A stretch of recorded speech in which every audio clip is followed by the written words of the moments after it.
Sorry that I have to record in here, but I got the squirts. And YouTube doesn't like it when I go without uploading for too long. So, Edgerunners, huh? Here on YouTube, I see a lot of people say it's incredible and a masterpiece. Albeit I didn't really watch any of their videos, I just seen their titles and thumbnails. And honestly, I don't care to watch them. Who watches AniTubers anyways? That's, like, cringe. And on other platforms where the user base actually has standards, whatever those standards are, call it overhyped trash. And honestly, when I saw one of the trailers, my expectations were low. Especially after I saw that trigger logo. You heard me. Cry about it. Though, I do have to say, after watching it, my opinion of it is closer to the former than the latter. However, that's not to say that the other side doesn't hold merit. Comment down below, who do you think is better? Lucy? Or Rebecca? Did you comment it? Good. Yeah, I don't really care. But thanks for the interactions though, much appreciated. The synopsis boils down to a boy who goes to a school for rich kids ends up becoming an edgerunner or cyberpunk or whatever you want to call it, which is a logline that would make Blake Snyder blush. Like most trigger works, the Act 1 is quite short, reaching its inciting incident halfway into episode 1. If there's one thing Trigger is good at, it's keeping their Act 1 short, which is always great to see. 10 million points to you for that. Unfortunately, other than the animation, which can be awful at times, this is the only compliment I have for the studio as a whole. The midpoint is a bit late in the series, but it doesn't cause for too much trouble since as long as it's still in the 40 to 60% range of the plot, it's fine. However, it's ideal to have it as centered as possible since if it's late, it can make the rising action feel drawn out, or in this anime's case, make the falling action feel rushed. Because it was. But by every other metric, the midpoint was handled nicely. The crisis was a little early, but this didn't negatively affect the resolution as it did the falling action once again. It does feel like the series would greatly benefit from having more episodes, and if the writer knew what he was doing, he would dedicate those new episodes to developing the falling action, as it would keep the rising and falling action as equal as possible. Unfortunately, due to reasons that I'll get into in a moment, I would take a guess that he doesn't. The resolution, writing-wise, was handled pretty well despite being longer than it should have been. After all, you can't have loose ends when everyone's dead. 9 out of 10. For the most part, David's goal is pretty undiscernible, mostly because the plot isn't driven by him for most of the story. This has a lot to do with the falling action being too short once again. It's generally accepted that it's okay for writers to let their protagonists simply react to everything that's going on before the midpoint. But I'd argue that ideally, the protagonist would be acting independently on his goal after the inciting incident. You know, kind of like in Attack on Titan, Breaking Bad, Evangelion, LOGH, Monster, Serial Experiments Lane, and Trigun. However, that isn't to say that post-midpoint independent action can't be good either. After all, for that you still have Technolize, Akira, Perfect Blue, Berserk, which isn't really post-midpoint, but he does start beginning to independently chase his goal well after the inciting incident. And you also have Gurren Lagann. This doesn't mean that independent action after the midpoint is inferior to the independent action beyond the inciting incident. For example, in the case of Edgerunners in particular, David's character building would have benefited from him starting to independently chase his goal closer to the inciting incident. I also find a bit of fault within David's goal itself, since it's not really his, it's Lucy's. In the hands of a better writer, getting Lucy on the moon would have been his conscious goal, and his subconscious motivation for that goal would be getting laid, because at that point, it would actually be his goal. And it would also add some much needed depth to his character. Actually, in the hands of a better writer, he would have been given more depth, period. However, with a subconscious motive like that, it would have opened the door for some much needed themes, and even some use for his core wound. Oh yeah, his core wound is underutilized in the series. Like, you mean to tell me that you couldn't have used Gloria's death to impact his character building in any other way other than a marker for the inciting incident? Really? I don't know how many writers out there would try doing the funny Freudian thing with Lucy, like in other anime, but you can't mean to tell me that it couldn't have been utilized for anything else in his character building other than a flashback at the end. Now on to Lucy, whose character design reminds me of another character that Trigger made. The biggest problem with Not Zero 2 is that she loses a lot of her fun and extroverted personality after the second episode. This causes an issue because it was that personality that made David fall for her in the first place. Oh, that's my only nitpick for her. Other than having, a generally bland personality. At the very least, her core wound was utilized. Becca kinda steals that energy that Lucy had for the rest of the series, although Becca herself is pretty narratively pointless other than to keep the scenes more energetic. Heck, even characters that I don't care enough to talk about, along with everyone else, play a bigger narrative role. Maine makes for a pretty good archetypal mentor for the time that he is alive, and Faraday is literally Gus Fring. Your joyride puts us back at square one and Tanaka on high alert. For the most part, Faraday is pretty one-dimensionally evil, but he doesn't take up much screen time anyway. So, who cares? Me. I do.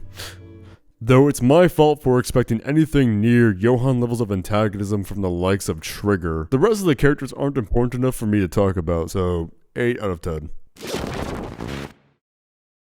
The themes in this anime are non-existent. Even if they did exist and I simply wasn't able to spot them, all that means that they are completely detached from the characters and the plot, along with being too undeveloped that not even your subconscious would be aware of them. I once saw someone try to make the argument of the message being anti-corporatism, in which case the themes would only be driven by a one-dimensional villain as the only philosophical argument, which would make the series come off as preachy if it wasn't for the fact that they have nothing to preach in the first place. The whole evil big corporation are used as nothing more than props for the plot and overall aesthetic. Hi, Editing Steve here. I saw a video recently saying that the theme of Edgerunners is about the burden of being gifted, but I'm here to say that that's not the theme. Although this argument, unlike the anti-corporatism one, actually holds a negative truth to it. This video did not make me aware of these hints. I knew about them already, and when I started the show, I thought this actually would be the theme.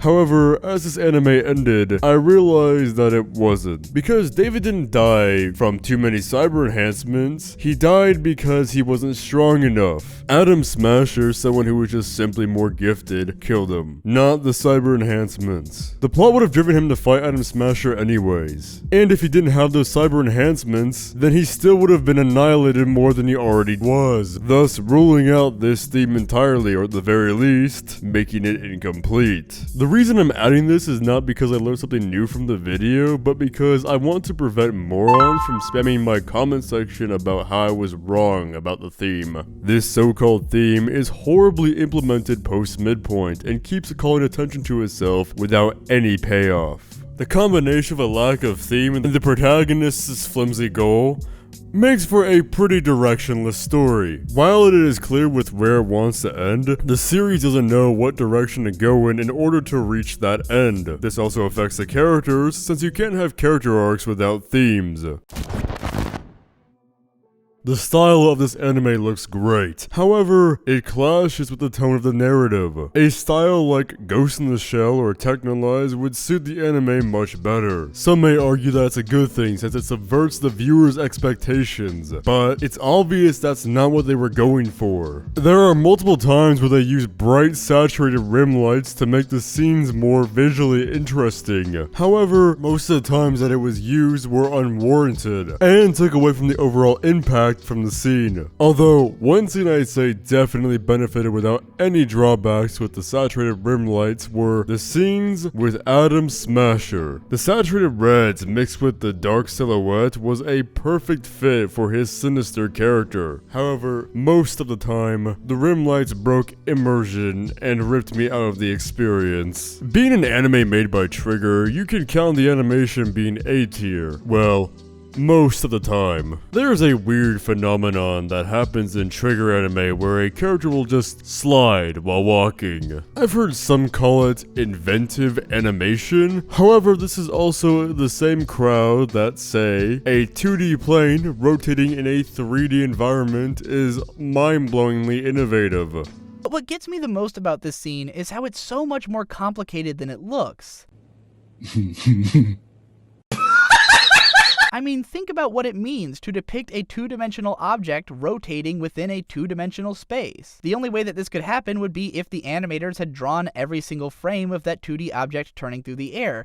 What? Which would be just as time-consuming as actually animating the character.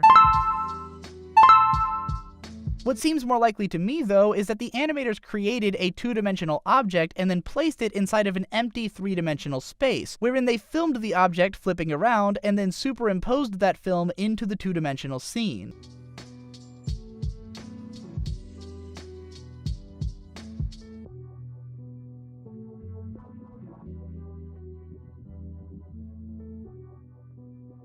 This wouldn't be difficult to do. In fact, here's footage of me throwing such a thing together in like 2 minutes.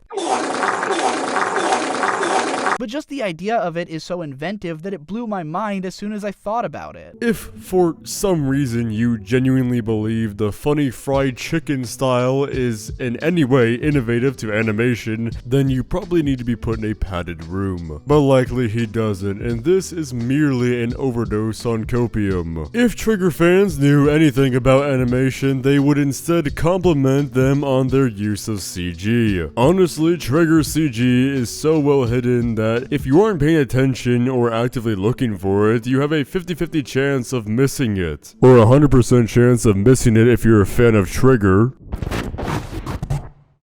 This was the area that made Cyberpunk Edgerunners miss greatness. Yeah, sure, the writing wasn't perfect, and the story is completely missing a theme, but I have never seen someone throw so hard at their job, and I play a lot of CSGO. And yet, the writers still carry the director harder than I carry my teammates, cause this series is still better than all of the anime Trigger has made so far, which is less of a compliment to the writer and more of an insult to the studio. Here's an example for you. You have a super serious, emotional scene where you have the mother of the protagonist setting her stupid son straight. What do you put for the background music? A. Nothing. B. Subtle melancholic music. Or C. EDM. Well, if your name is Hiroyuki, then the answer is obviously EDM. This is a scene where the music should not have called attention to itself. In fact, most scenes shouldn't, but this one especially shouldn't have the music calling attention to itself. It's kinda hard for me to invest myself in this serious scene when you put bangerang as the background. Sometimes it really just feels like he tried to sabotage this anime any chance he got. And there is no better demonstration of this than how he handled the ending of the anime. Imagine if a director played J-pop at the end of 1997 Berserk, like in Edgerunners, or in End of Ava, or in Ghost in the Shell, or in Monster.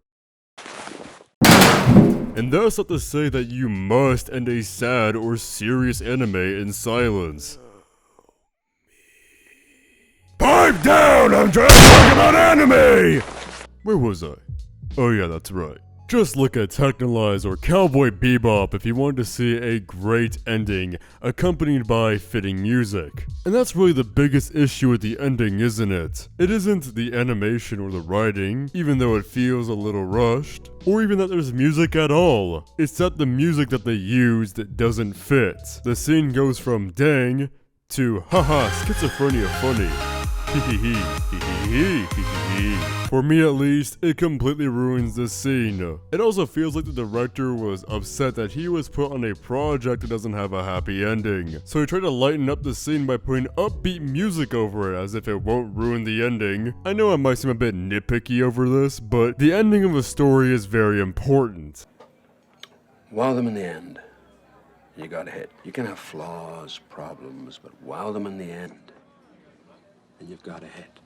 If it's not handled well, then it can ruin the rest of the story. After all, who wants to go on an adventure just to end up at a garbage can? At least, in this anime's case, the writing makes the garbage smell nice. Conflict in this story is good. Necessary, actually. But conflict between the writer and the director can spell the difference between Confessions of a Dangerous Mind or Eternal Sunshine of the Spotless Mind.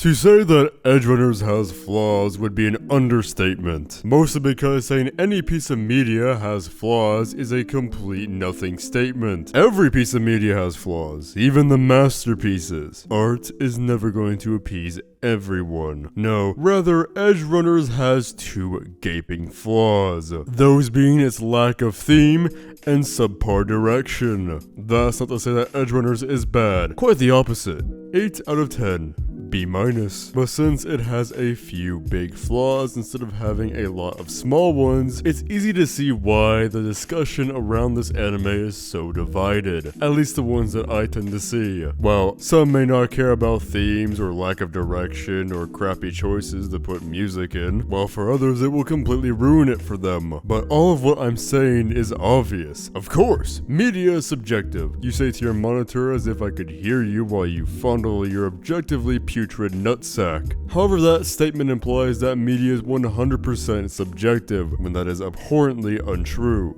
If that was the case, there would be no need for critics, and all media would average around 5 out of 10 on sites like IMDb. And there would be no agreement on what was quality and what was crap. More likely, it's 80% objective and 20% subjective. Maybe even 90% objective and 10% subjective, or even somewhere in between. My point being is that Edgerunners is neither masterpiece nor trash. It's just a really good anime that could have been great. Although it could have been a masterpiece if they put me, SteveDender, comment, like, and subscribe, in charge of the anime. The anime would be so influential that people would refer to the 2 eras of anime being before Edgerunners and after Edgerunners. And then I would make a remake/sequel consisting of 4 mediocre films. And it would go through Edgerunners 1.0 to 4.0, but it won't actually be called 4.0. Instead, it will be called 2+2. And fans will love it anyways because Edgerunners is in the title. And then...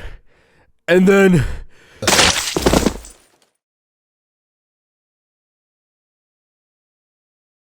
there, SteveDender sat head first in his own vomit after having delusions of making the next Evangelion for 2 days. When he wakes up, he will spend most of his days jacking off instead of working on a new video. That fucking scumbag.